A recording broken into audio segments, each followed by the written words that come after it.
Just finished another FDM printed G.I. Joe. I have version 1 of Snake Eyes. This file was designed by Cults 3D user Apples and Rice, and he has a bunch of 3 3/4 O-ring Joe designs on Cults 3D. I'll put a link to that in the description below.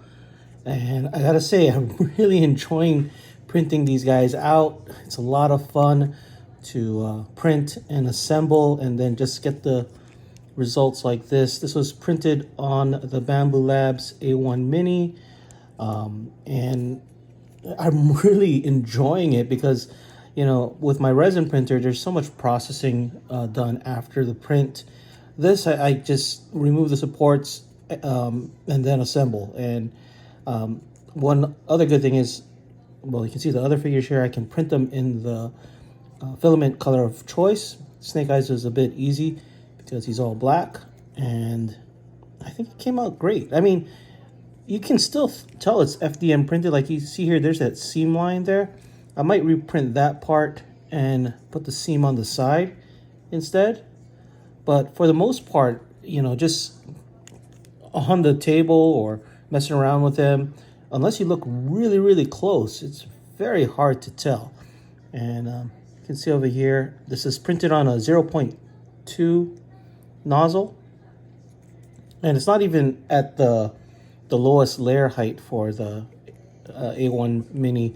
I just printed it on optimal and not on fine, and I'm pretty happy with the results. I guess I could go even further with fine, but so far really enjoying this. Just printing out my own action figures. So I hope Apples and Rice makes more. If he makes more, I'm gonna buy them and print more. Let's see if I can put this on. Now this is also printed in FDM. No, it's backwards. So it is a bit of a challenge for the, put it the same way. Here we go. I got it right the first time. It is a bit more of a challenge. I might go back and do it in TPU, but I did have to print this flat so you can see the marks on the top. But in order for the strength, I had to print it flat. There was no way around it. Printing it upright, especially this strap, is not going to work. The gun as well. So there is that limitation.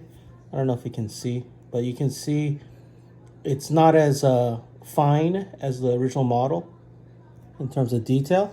But I don't know. For me, it works.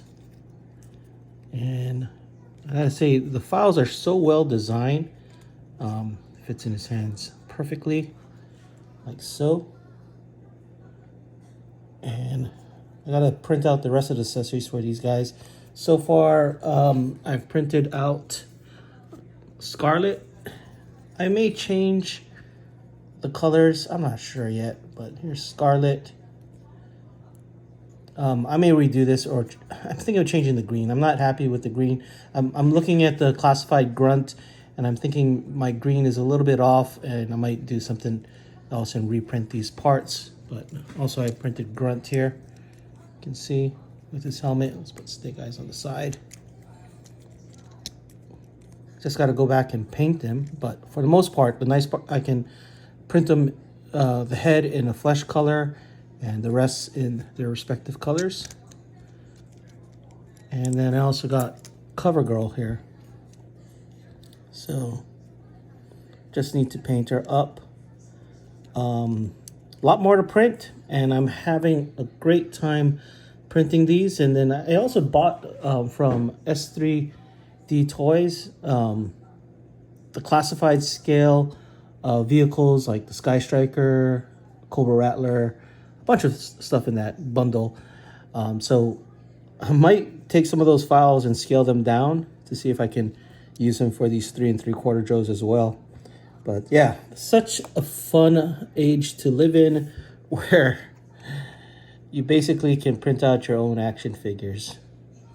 Anyway, that's it. Thanks for watching.